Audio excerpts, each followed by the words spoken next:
Hello, everyone, and welcome to the Your Mark on the World show. I'm your host, Devin Thorpe, and our guest today is Lacy Asbill, and she's the co-founder of Moving Forward Education, based in Oakland, California. Lacy, thank you very much for joining us today. I am so excited to be here. Thanks for the invite. Well, we're really thrilled to have you and appreciate you taking the time for this. You're doing some remarkable work on helping kids, especially the children that are minorities, to gain an appreciation for reading. But before we talk about what you're doing, will you help us understand the problem that you see? Yeah. So when I look around my community in Oakland, where the percentage of students who are literate by the third grade is just so low and so far below where we need them to be, and their outcomes don't improve as they get older. In fact, the grade level literacy rates just drop and drop. My average high school student reads at a third or fourth grade level. And the results of illiteracy, it's sort of a conceptual problem to think about, but what I see is that the percentages of illiterate or low literate young adults who become juvenile justice involved, end up in jail or on public assistance, are so overwhelmingly just staggering that this felt like a really easy place to come to and say, this is a way where we can not only impact young people's academic skills, but also their identity, their self-confidence, and their ability to walk into a positive and productive adulthood, which we desperately need in our community and our country. It is inspiring and worrisome. You've spent some time with these kids at this point. Tell us a little bit about maybe you can think of one that's kind of a good example of the problems that you see, and tell us a little bit about the situation she's in. Well, actually, the first student who pops to my mind is a student we worked with a few years ago who was named Quincy. And he was a high school student, a 10th grader, who was just super charismatic, really high social, really good with people, and had used some of those assets to get in trouble and make some wrong decisions, and had landed in one of our continuation high schools. And working with Quincy and really building not only his confidence in these social and entrepreneurial skills that he had, but also his ability to be successful at school, included, to thrive, and to see that he had this way to leverage both of those skills to give back and volunteer, not only reading himself, but reading with elementary school kids at the school down the street. We just ended up finding that this young man left our program, graduated from high school, which is something that's not super common for students who are in continuation high school, went on and immediately got a job working at a bank down the road, and spent a few years working his way up the ranks. And he's one of the first people to say that I needed an opportunity not only to improve my skills, but to feel differently about myself, to feel like I could see a positive path for my future, and to see that there was a way that I could take these skills that I knew I had and apply them in this sort of productive, contributing, sustainable way that would help me walk a different path. So I just see with our alternative high school students in particular, who sometimes gain a bad reputation, it doesn't take a tremendous radical transformation in who they are, but if you can shift the application of their skills even just 5 degrees, it's a small difference, right? It can take them somewhere so different over time. And so Quincy is just this incredible example to me of what happens when you invest in the academic and emotional skills of young adults at this key sort of inflection and turning point as they're walking into adulthood. Now, you make a great point about it being a small degree. We often think about turning kids around, right? Yeah. As if we've got to completely change course. It's really just a matter of adjusting the trajectory, right? Because the difference between being a successful, productive, healthy, contributing person on this planet and not, it is not night and day. It's not huge. It's marginal. Absolutely. And I think it's about helping students reframe the assets they see in themselves. So many of my students who are students of color and low income have really taken on this identity of being sort of bad at at school. And I have seen over and over that when you tell students what they are, they will perform exactly to those expectations, right? So if you think, here are all these qualities I have, but those are bad qualities because they've gotten me into trouble. It's a really different frame than when you say, look at these skills. You're an incredible read of people. You're highly charismatic and connective. Let's talk about places where you could use those skills in lots, you could be selling something, in your neighborhood, or you could be working at a car dealership down the street and applying those same skills to what could be a lifelong, high-paying career that supports you and your family. So I find the less that you look at them and say you need to be somebody different, and instead bring this assets frame that you're this amazing person and you've applied these skills in ways that maybe haven't worked for you or won't work long-term, but that doesn't mean that, that there's not a path to use those same skills in a really positive, contributing way. Yeah. Now, we have skipped over, somewhat by design, your program. Tell us about your program. What are you doing to help these kids make that adjustment in their trajectory? Yeah, thank you. What we found really immediately in our experience, my co-founder, Alana Metz, and I started the organization because we both had these experiences. I was working as a tutor and she was working as a counselor, and we were each seeing that the work we were doing was missing something. As a tutor, I was finding I could teach the heck out of a math lesson, right? But it was the social and emotional connection with students and helping them deal with the pressures they felt in their lives and overcome obstacles that really made the life-changing difference for them. And Alana, working as a counselor, was having all of these experiences of seeing how the school environment and academic pressure students' outcomes. And so together we kind of combined forces and decided that we were going to build Moving Forward Education, which was going to be about accelerating students' academic achievement by using this critical strategy of supporting their social and emotional development. So what we know is that when our students feel good about themselves, when they're confident, when they believe that they're capable, they can really overcome tremendous academic obstacles and grow really rapidly. And there's lots of research now, there wasn't at the time we were getting started, that shows that when students receive academic and emotional support from the same adult, they have much stronger outcomes than when they receive those services separately.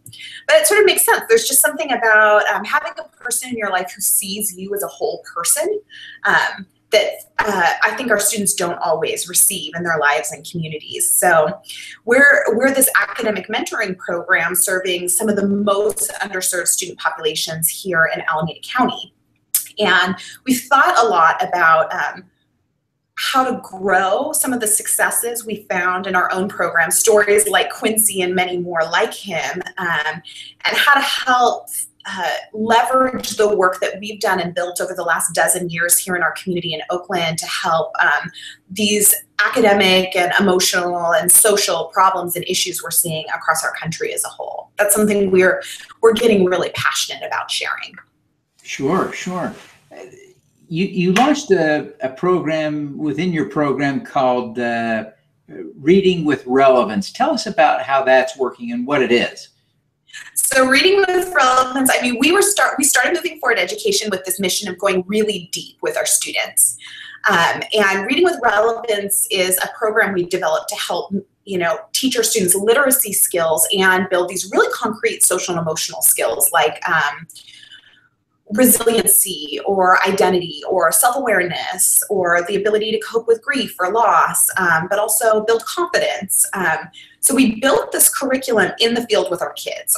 Our students were really informing what they wanted to read, what wasn't just a book or a piece of literature, but something that really helped them understand themselves in a new way and solve problems in their lives. And so Reading with Relevance was sort of like inculcated here in our Moving Forward Education program. And in 2011, the Hitachi Foundation, which has been such an incredible supportive partner, provided us with a Young Entrepreneur Award and a grant to be able to take our Reading with Relevance curriculum, publish it, and share it with educators all over the country. And so now we're excited to see Reading with Relevance having a really new footprint of impact, taking something that we worked so hard to build and, in collective with our staff and our students, and now is being able to have an impact on other communities and other students around the country. You know, I think I read a reference in some of your materials somewhere to kids, you know, inner city kids that you're working with, reacting to stories of white suburban kids talking about their dogs and feeling like that's not very relevant to them. Is that kind of the issue we're trying to get at here? Yeah, I mean, I think there are two things that really happen. I'll speak to in our community in California schools is that first we have an adopted reading list that includes a lot of wonderful, beautiful pieces of literature, many that I loved reading as a young person, but which just isn't striking a chord of relevance for urban, low-income students of color. And so we saw that sort of putting Siddhartha or you know, Marley and Me in the hands of some of our students just wasn't sparking that mirror. So in literature, we talk a lot about windows and mirrors, that some books will serve as a window. It will help you look into somebody else's way of life. But some literature needs to be a mirror that helps you look back at yourself and understand yourself and your place in the world and your community in a new way. So we were always asking our students to look through windows and never providing them with the mirrors that they needed. And at the same time, we had sort of a culture of testing in education where we started to do away with novel-based instruction as a whole. And students got really good at reading a 3-paragraph passage and answering 4 questions about penguins or tectonic plates. And I think really lost that sense that reading was something that could provide you with pleasure and help you understand yourself in a new way. So we kind of came into the work just as these things were taking place and saw instantly that when you provided sort of first voice authorship with main characters of color who were set, you know, books that were set often in contemporary times that reflected communities that felt a lot like the places our students were growing up. It really transformed our students' relationships with reading. I mean, I've seen kids who said to me, I went out and got a library card last night because I couldn't wait to read what was going to happen next. And this is a 17-year-old who's never been to the library before. So if we can help to spark that, that sense that reading has meaning, I think that young people are going to have really significant outcomes and have proven that they can tremendously accelerate their literacy. You're doing really invaluable work. Where do you see this going in the long run? Kind of what's your goal for moving forward education? Well, that's interesting. Right now, we're really focused on the 2 prongs of our mission, the going deep with our students here in our community and going wide through sharing some of the tools that we built. I think ultimately we see ourselves as sort of a constantly evolving, you know, 12 years later, we've really maintained a startup feel of our work. We can never get so married to our program or our path that we can't look at our community and see what needs are not being addressed, what students are not being served, and sort of evolve to meet their needs. So in terms of where I see us going, I think that I see us sort of continuously evolving to meet social and community needs as they pop up, deeply partnering in our community while also sharing the things that we build here in Oakland with educators in other places. And I would love to see 10 years from now, 20, 30, at the end of my career, I'd love to reflect back and see some big changes in that community.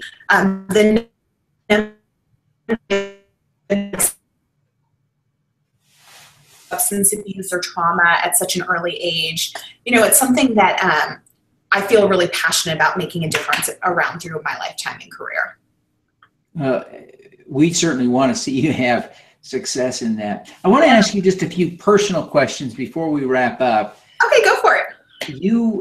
You're clearly becoming a nationally recognized role model, not only among students, but among educators. Who do you look up to as a role model?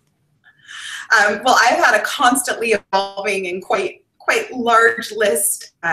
Somebody who is right now is somebody who saw a social problem in her community and didn't wait for somebody to give her permission to make a difference.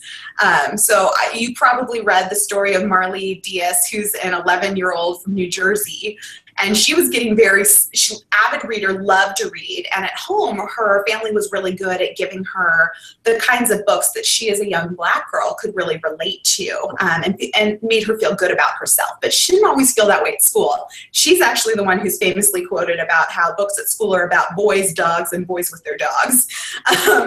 And so she started a social media campaign called 1,000 Black Girl Books to collect books that were about girls who looked like her. And in just 6 months, she collected not 1,000 books, but 5,000 books, and set up distribution events both in her community in New Jersey and in Jamaica, sharing these books out with other Black girls, and has really stepped forward as kind of a social activist and role model at 11 years old. This is her second social justice venture. And I'm just deeply inspired by the power and passion of young people who haven't thought that these problems are not solvable, and are really committed to doing what they can from their position to really make a difference. I got to get Marley on my show. You got to introduce me if you know how. I know, right? I want to meet her. She's my idol. She's awesome. Well, listen, I understand why education is so important. And I understand why it's so important for us to respect everyone in this country, regardless of race or gender or sexual orientation or anything else, right? We need to welcome everyone to participate, and we need to make sure that our systems accommodate them. What I want to understand from you is why you felt personally responsible to solve the problem. Well, I think it's just sort of a part of my identity and always has been. I had mentioned earlier, when I was a child, my mom had a poster in my room that said, "One candle may light 1,000." And it was something I really meditated on a lot. I grew up in a family of teachers. My mom's a teacher. My little sister's now a teacher. My grandparents were both teachers, and aunts and uncles. And so I heard a lot growing up about injustice and the needs of young people that weren't being met. And so I knew I really had a calling and a sense of purpose and a talent for teaching. And just, it felt like just part of my identity and who I was. So it's funny, it's not something that I sort of came to discover. I think the way that my passion has been applied, sometimes surprises me, where, when you reflect back 12 years, I don't think I would have guessed that I'd be exactly where I am. But I don't think there was ever a point where I realized this was it for me. It was sort of always, it was just always there, part of who I am. Now, we ask all of our guests for what we call an impact hack, some tip that would help us do more good in the world. What would be your impact hack? So I run a mentoring organization, and my biggest impact hack that's affected every step of my organization's growth and development is to ask shamelessly for mentoring from people who are steps ahead of you on the learning curve. So, I really try to remain on the learning curve with my own skills and understanding of the problems that we face in the landscape in which I do my work. And so I'm kind of always thinking about, I don't really have this figured out. I wonder who does. I wonder who would share information with me. And it's actually been really incredible to see the generosity of spirit I find in folks who really want to pass down the things that they've learned and share them with the next generation. So ask for help. Admit what you don't know. That's not actually, it doesn't sound very entrepreneurial. So a lot of people spend a lot of time pretending that they've got the perfect solution, they've got everything all figured out. But I think when you say, I just genuinely don't understand and I'd really like to learn, that is the biggest, hack for impact. Boy, that is a great life hack, isn't it? That's just a great tip. Since there's a lot of stuff I don't know, I will probably be using your impact hack a lot, Lacy. So thank you. That's nice to hear. Thank you. So before we let you go, please tell us how people can learn more about Moving Forward Education and how they can connect with you. Absolutely. So I'll direct you to two places. The first is movingforwardedu.com, where you can learn more about our direct services here in the Oakland community and also our curriculum, which is available for purchase anywhere across the country.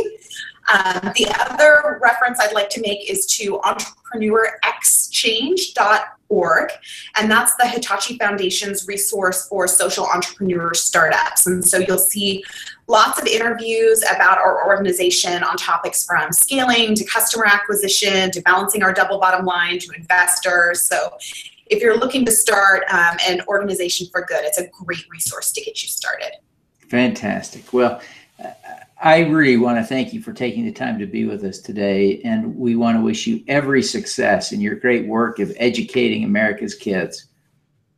Thank you so much, Devin, and thank you so much for shining a spotlight on the work of not only our organization, but so many incredible people who are doing good in the world. I think it's a really beautiful thing that you're doing, and I'm very appreciative.